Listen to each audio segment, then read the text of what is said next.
Dear students, welcome in the Tangraj chemistry classes. आज हम under the unit of the thermodynamics study करेंगे about the effect of the temperature and spontaneity of the reaction. फिर हम study करेंगे about the गिव्स free energy for useful work done, then standard gives energy change and economic constant, standard gives energy change and electrical work done, और हम उसका study करेंगे about the zeroth law of the thermodynamics. Let's start with the effect of the temperature on the spontaneity of the reaction.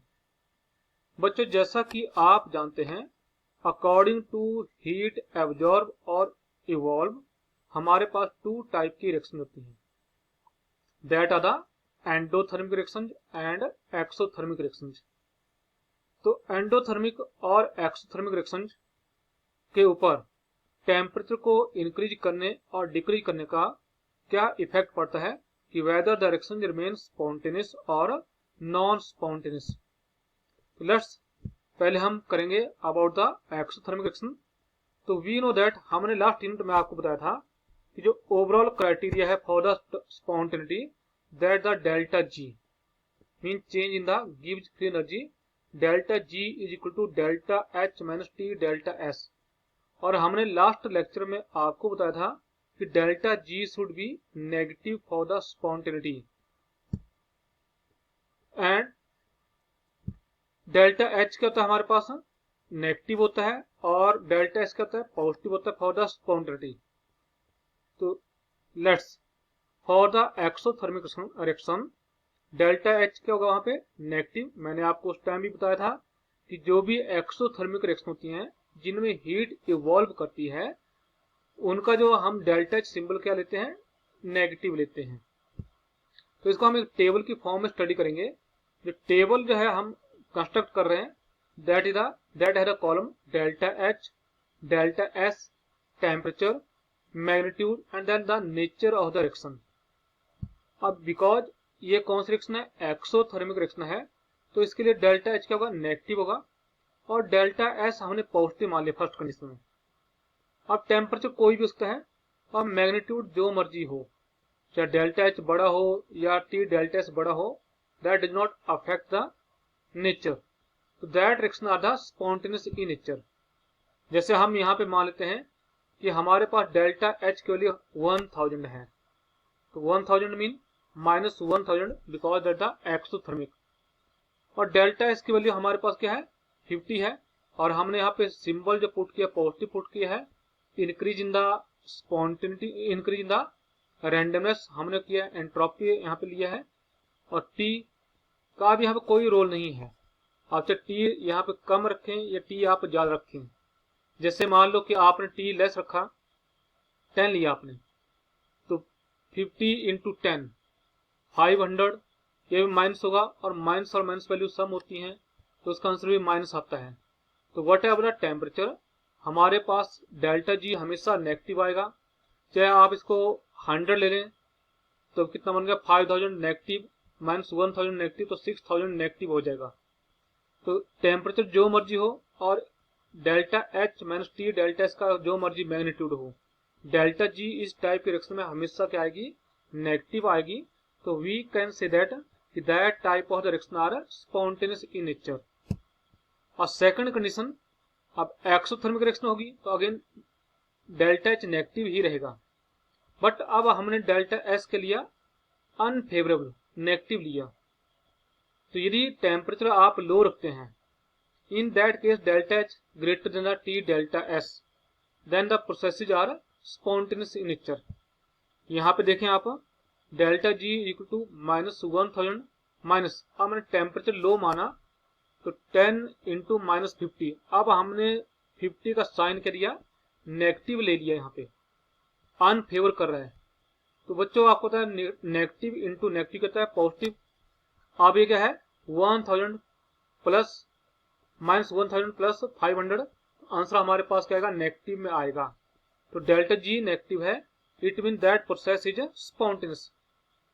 But जब temperature high होता है तो delta H का magnitude T delta H से छोटा हो जाएगा और प्रोसेस क्या बन जाएगा, नॉन स्पॉन्टेनियस बन जाएगा। यहाँ पे अगेन हम देखते हैं कि delta G again delta H -1000। अब हमने टेम्परेचर 100 मान लिया, हाई मान लिया, तो -100 इंटू -50, तो माइनस और माइनस प्लस हो जाएगा।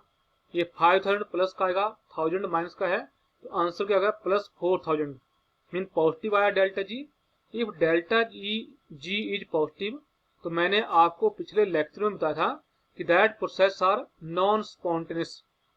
तो यहां से क्या कंक्लूजन निकला कि जितने भी एक्सोथर्मिक रिएक्शन हैं उनके लिए यदि एंट्रोपी फैक्टर अनफेवरेबल है, it mean an exothermic reaction which made non-spontaneous at high temperature because of unfavorable entropy factor may become spontaneous at low temperature।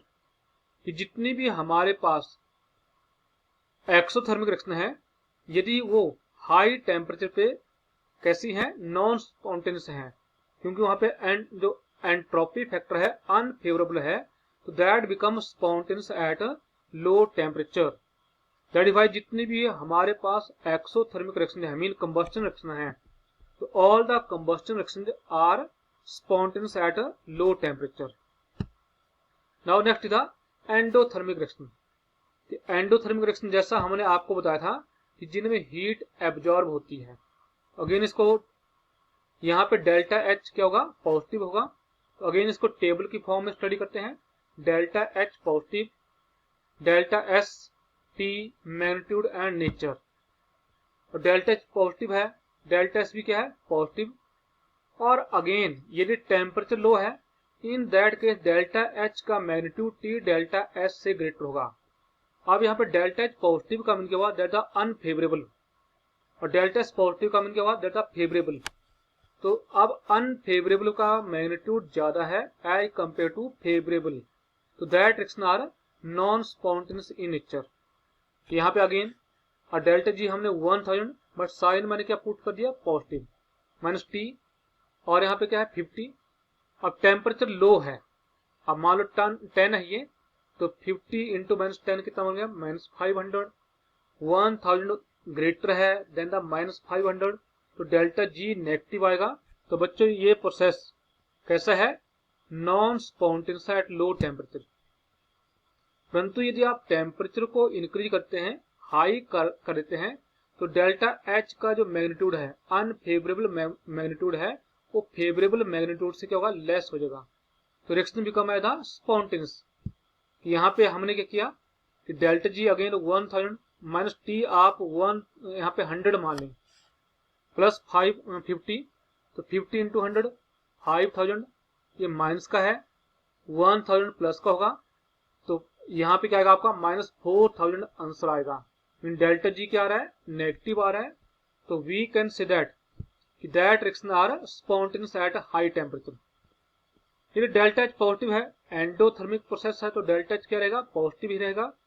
और डेल्टा एस अब हमने अनफेवरेबल कर दिया, ये भी अनफेवरेबल है, दैट इज अनफेवरेबल। अब टेम्परेचर जो मर्जी हो, मैग्नीट्यूड जो मर्जी हो, process are non spontaneous in nature.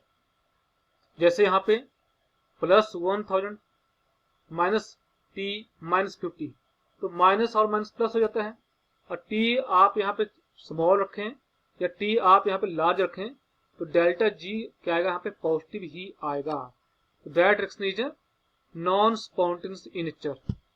तो यहाँ से क्या कंक्लूजन निकला कि जितनी भी एंडोथर्मिक रिएक्शन है which may be non spontaneous at a low temperature because of unfavourable entropy factor become spontaneous at high temperature because of the unfavorable enthalpy factor become spontaneous at a high temperature. So it's about the effect of the temperature on the spontaneity of the reaction. यदि हम आपको यहाँ पे shortcut में बताएं कि exothermic reaction they prefer to occur at the low temperature while endothermic reaction they prefer to occur at a high temperature. Now next topic is the gives free energy change and useful work done. क्या topic हमारे पास है, gives free energy change and useful work done. Useful को हम non expensive work done बोलते हैं या non mechanical work done बोलते हैं। तो हमें बच्चों आपको पता है कि एट कांस्टेंट प्रेशर, मान लो कोई system Q amount of heat absorb करता है तो वो उसके ऊपर डब्ल्यू वर्क डन कर रहा है, क्योंकि जब उसने हीट एब्जॉर्ब की तो वहां पे क्या हुआ, एक्सपेंसिव वर्क डन हुआ। Then according to first law of the thermodynamics, क्या बोलता है first law of the thermodynamics, कि change in the internal energy is equal to heat energy change and work done इनका सम। और क्योंकि यहाँ पे हीट एब्जॉर्ब की तो प्लस क्यू, और वहां पे एक्सपेंसिव वर्क डन हुआ तो क्या हुआ, माइनस डब्ल्यू। तो जब हमने ये वैल्यू पुट की वहां पे, और जो वर्क डन यहाँ पे हम देख रहे हैं ये टू टाइप होगा, कि जो हमने हीट वहां पे सप्लाई की थी वो सारी की सारी एक्सपेंशन करने में यूज नहीं होगी, कुछ अमाउंट ऑफ हीट बचेगा जो कि वहां पे एक्सपेंशन नहीं कर रहा है, नॉन एक्सपेंशन है। यही ये नॉन एक्सपेंशन जो होगा यूजफुल वर्क डन होगा। तो we can write it as delta U is equal to Q minus W expansion minus W non expansion. क्योंकि जो वर्क डन है, मैंने बताया आपको, जो हीट यहाँ पे प्रोवाइड की थी ये टोटली जो है वर्क डन में करने में यूज नहीं होते हैं, कुछ अमाउंट ऑफ हीट क्या होगा कि अनयूज रहेगा जो कि नॉन एक्सपेंशन है। तो delta U equal to Q minus P delta V minus W non expansion. क्योंकि बच्चों आपको पता है डब्ल्यू एक्सपेंशन करता है पी डेल्टा वी, और साइन माइनस पुट किया है क्योंकि that the expansion work done. तो Q इज इक्वल टू, यदि हम इसको इधर ले गए, P डेल्टा V उस साइड जाके पॉजिटिव बन गया, ये भी पॉजिटिव बन गया, तो Q is equal to delta U plus P delta V plus W non expansion. तो Q इज इक्वल टू, आप पता है कि delta U plus P delta V क्या होता है, डेल्टा H होता है। तो Q is equal to delta H plus W non expansion. Okay, कि हमने आपको चेंज इन द एंथैल्पी की जो है डेफिनेशन बताई थी, delta U plus P delta V कहता है डेल्टा एच, दैट है इक्वेशन नंबर 1। और we know that change in the entropy क्या होता है फॉर द रिवर्सिबल प्रोसेस, कि that the Q reversible upon temperature. Okay, delta S is equal to Q reversible upon temperature. So यहां से T delta S, T को इस side में लगे, T delta S is equal to Q reversible. तो हम यहाँ पे Q की वैल्यू पुट करेंगे इन इक्वेशन 1। तो हमारे पास क्या बन गया कि यहाँ पे वैल्यू पुट किया हमने, तो T delta S is equal to delta H plus W non expansion. अब इसको इस साइड में ले आए तो माइनस बन जाएगा, W नॉन एक्सपेंशन को इस साइड में ले आए तो वहां पे वो माइनस बन जाएगा। तो delta minus W non expansion is equal to delta H minus T delta S. अब यू होता है delta H minus T delta S क्या होता है, डेल्टा जी के बराबर होता है, change in the free energy के बराबर होता है। तो minus W non expansion is equal to delta G. तो it mean minus delta G is equal to W non expansion. जैसा मैंने बताया नॉन एक्सपेंशन कौन सा हुआ बच्चों, ये यूजफुल वर्क डन हुआ। तो we can say that minus delta G is equal to W useful work done. So we can say that कि decrease in the free energy is equal to useful work done, that is measure of the useful work done. So it about the कि delta G mean change in the free energy and useful work done. Now standard गिव्स energy change. बच्चों जैसा हमने आपको previous lecture में बताया था कि स्टैंडर्ड स्टेट, जब किसी भी प्रोसेस को हम 1 बार प्रेशर और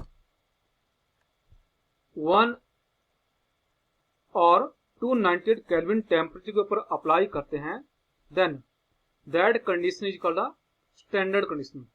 तो स्टैंडर्ड गिव्स energy change that the delta G naught it the gives energy change for a process in which the reactants in their standard state are converted into the products in their standard state is called as the standard gives energy change for the process, delta G naught for the reaction is equal to, in the standard state, is equal to summation of delta G naught formation of the product side minus summation of delta G naught formation of the reactant side. Mean जो reactant side के जो है gives energy formation और product जो है उनका दोनों का हम डिफरेंस निकालेंगे. स्टैंडर्ड गिव्स energy of the formation of a substance is defined as the gives energy change when 1 mole of the substance is formed from its element in their standard state. कि जो ये delta G not formation of product side है या delta G not formation of the reactant side है, ये क्या है कि that is the free energy change जब कोई भी सब्सटेंस अपने कांस्टेंट से अपने एलिमेंट से standard state, mean standard state मैंने बार बार आपको बताया है कि when the pressure is 1 atmosphere और 1 बार एंड टेम्परेचर इज 298 केल्विन, उस टाइम जो भी फ्री एनर्जी का चेंज आएगा उसको क्या बोलते हैं हम, standard free energy. And the standard free energy of the elements, pure elements is always taken as zero. The standard free energy change और the formation of the an element in its standard state is assumed to be zero. चाहे वो carbon है इसकी elemental form में, hydrogen है वो hydrogen elemental form में, not H2 only H, ये ऑक्सीजन है नॉट O2 ओनली O, उनकी जो है स्टैंडर्ड गिव्स free energy formation is assumed to be zero.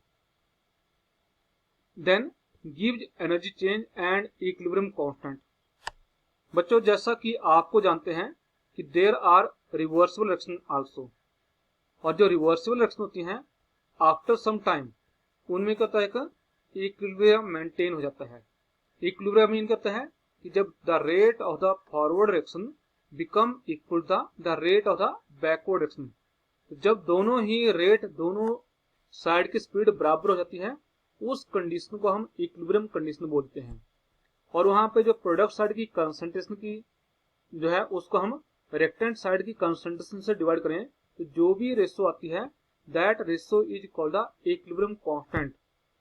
तो जो हमारे पास जो स्टैंडर्ड फ्री एनर्जी है that is a extensive property. जैसा हमने आपको बताया था कि that depend upon the amount of the substance and size of the system. So it's value depend upon the concentration of the substance. Delta G की जो value है किसके ऊपर डिपेंड कर रही है, that depend upon the concentration of the substance. तो we can see that कि डेल्टा जी, हमारे पास कोई रिएक्शन है A plus B that is the C plus D, but that the reversible reaction. तो वहां क्या है, फॉरवर्ड रिएक्शन भी जो हो रही है और बैकवर्ड रिएक्शन भी हो रही है.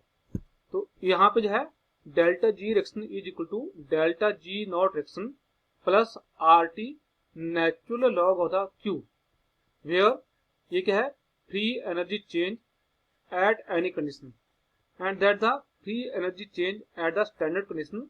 R is the gas constant, T the temperature जो हम स्टैंडर्ड टेम्परेचर अप्लाई कर रहे हैं, और Q is the that the concentration coefficient, या इसको रिएक्शन कोएफिशिएंट भी बोलते हैं. तो when the process is at equilibria, जो रिएक्शन है वो इक्विलिब्रिया के ऊपर है, उस टाइम क्या होगा, जो डेल्टा जी की वैल्यू कितनी होगी, जीरो होगी, और जो Q है that become equal to K, mean concentration coefficient become equal to equilibrium constant. Upon putting these value, तो zero is equal to delta G naught plus RT natural log of the K. तो इसको हमने दूसरी side में shift किया, तो वहां पे क्या बन गया, delta G naught of the reaction is equal to, जब वो सेकंड साइड में मूव किया, इस साइड में मूव किया, तो यहाँ पे साइन नेगेटिव आ गया, minus RT natural log of the K. अब हमने नेचुरल लॉग को लॉग में कन्वर्ट करना है, तो हमारे पास क्या बन गया, delta G naught of the reaction is equal to minus 2.303 RT log of the K, because natural log of the base is equal to 2.303 log of the base. So by using this relation we can calculate the delta G naught of the reaction. और हम यहाँ से जो है, यदि हमें delta G naught of the reaction पता है तो we can calculate the equilibrium constant for the reversible reaction. जब k की वैल्यू 1 से कम होती है, in that condition delta G naught of the reaction is always greater than zero. Always greater than zero का मीन क्या हुआ कि उसकी वैल्यू क्या है, पॉजिटिव है। तो such type of reaction tend to be move toward the non spontaneity. ये क्या करती हैं, नॉन स्पॉन्टेनियस की तरफ जो है मूव करना स्टार्ट करती हैं। बट यदि k की वैल्यू जो इक्विलिब्रियम कांस्टेंट है उसकी वैल्यू 1 से बड़ी है, then delta G naught reaction is less than zero. Less than zero का मीन क्या हुआ, that the negative in nature. तो in such condition such type of reaction they tend to be moved toward the spontaneity, they becoming spontaneous in nature. According to Gibbs free energy, delta G कहता है delta H minus T delta S. यदि हम इसको standard state में लिखें तो delta G naught is equal to delta H naught minus T delta S not.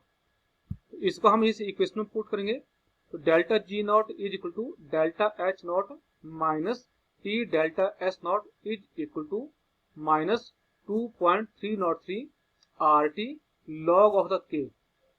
So if we know about the h naught value and delta s naught value, तो again we can calculate the equilibrium constant.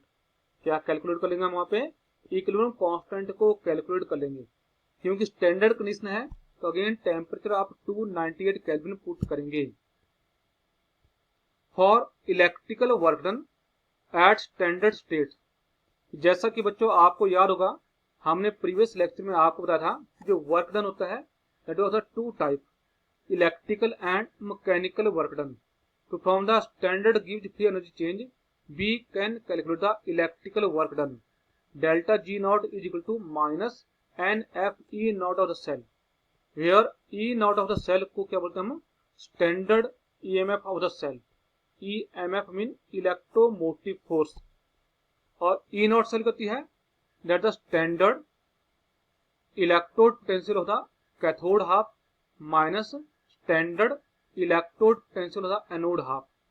F is the Faraday constant that is equal to 96500 coulomb, और जो N है that the number of the electron which exchange between the anode half and cathode half. तो by using this formula we can calculate the electrical work done. वहां पे कितना काम किया, क्योंकि हमने आपको बताया था जो change in the free energy होता है that is equal to useful work done. तो हम यहाँ पे जो है कह सकते हैं W useful is equal to minus n F E naught cell. बच्चों don't be confuse about that minus sign, क्योंकि ये किसको इंडिकेट कर रहा है, स्पॉन्टेनिटी ऑफ द रिएक्शन। यदि हम यहाँ पे पॉजिटिव पुट करेंगे तो process become as a non spontaneous. Now third law of the thermodynamics, third law that depend upon the entropy. जैसा कि आपने प्रीवियस चैप्टर में स्टडी किया था कि हमारे पास जो सब्सटेंस होते हैं उनकी काइनेटिक एनर्जी टेम्परेचर के डायरेक्टली प्रोपोर्शनल होती है। तो according to third law of the thermodynamics the entropy of the perfectly crystalline solid is always zero at absolute temperature. बच्चों आपको याद होगा हमने स्टेट्स ऑफ मैटर में आपको बताया था एब्सोल्यूट टेम्परेचर का मीन कहता है 0 kelvin, mean at the temperature at which a gas cease to be exist. तो वहां पे जो है जो 0 केल्विन है, तो हमने काइनेटिक गैस थ्योरी में स्टडी किया था कि the kinetic energy of the molecule is directly proportional to the temperature. When temperature is 0, then the kinetic energy of the molecule is again 0. Hence, जो भी molecules होंगे they are in the ordered arrangement, किस form में होंगे वो, ordered arrangement होंगे, and there is no randomness due to which, जब उनके बीच में randomness नहीं है तो उनकी एंट्रोपी भी कैसी है, 0 है। कैसे है 0 केल्विन के ऊपर, एंट्रोपी 0 है। But as the temperature goes on increase, तो वहां पे कहता है काइनेटिक एनर्जी बढ़ेगी, और जब काइनेटिक एनर्जी बढ़ेगी तो मॉलिक्यूल की रैंडमनेस बढ़ेगी, और रैंडमनेस बढ़ने से क्या है, उनकी एंट्रोपी भी इंक्रीज करेगी। तो जो थर्ड लॉ है that the entropy of the perfectly crystalline solid is always 0। कि जो हमारे पास क्रिस्टलाइन सॉलिड है उनकी एंट्रोपी क्या है, जीरो, रैंडमनेस जीरो है जब टेम्परेचर कितना है, 0 केल्विन है। तो मैथमेटिकली डेल्टा एस होता है S minus S not mean final entropy minus initial entropy, that the entropy at the 0 kelvin and that the entropy at any temperature. So by using this third law we can calculate the absolute value of the entropy. हम S को जो है calculate करते हैं क्योंकि वहां पे कहता है जो S नॉट कितनी है, 0 है at 0 kelvin, that is equal to integration of the Cp within the respect of the temperature, Cp upon T dt within the limit of the 0 to any temperature. जब हमने इसको देखा यहाँ पे 0 है तो डेल्टा एस किसके बराबर है, एस, तो एस नॉट कितना है, 0, अकॉर्डिंग टू किसके अकॉर्डिंग, थर्ड लॉ के अकॉर्डिंग। तो then S is equal to integration of this Cp upon T with dt with the limit of the 0 to t, that the entropy of the substance at any temperature. तो हम entropy की absolute value को major कर सकते हैं। Next is the zeroth law of the thermodynamics. कि zeroth law क्या बोलता है कि two objects separately in thermal equilibrium with third object then they are also in thermal equilibrium with each other. मान लो कि हमारे पास 3 सिस्टम हैं, ए, बी और सी। तो पहले ए और सी के आपस में थर्मल इक्विलिब्रियम के ऊपर है और बी और सी भी के आपस में थर्मल इक्विलिब्रियम के ऊपर है। According to this law A और बी भी के हैं आपस में थर्मल इक्विलिब्रियम के ऊपर होंगे और वी कैन से दैट, हम क्या बोल सकते हैं, और two objects at different temperature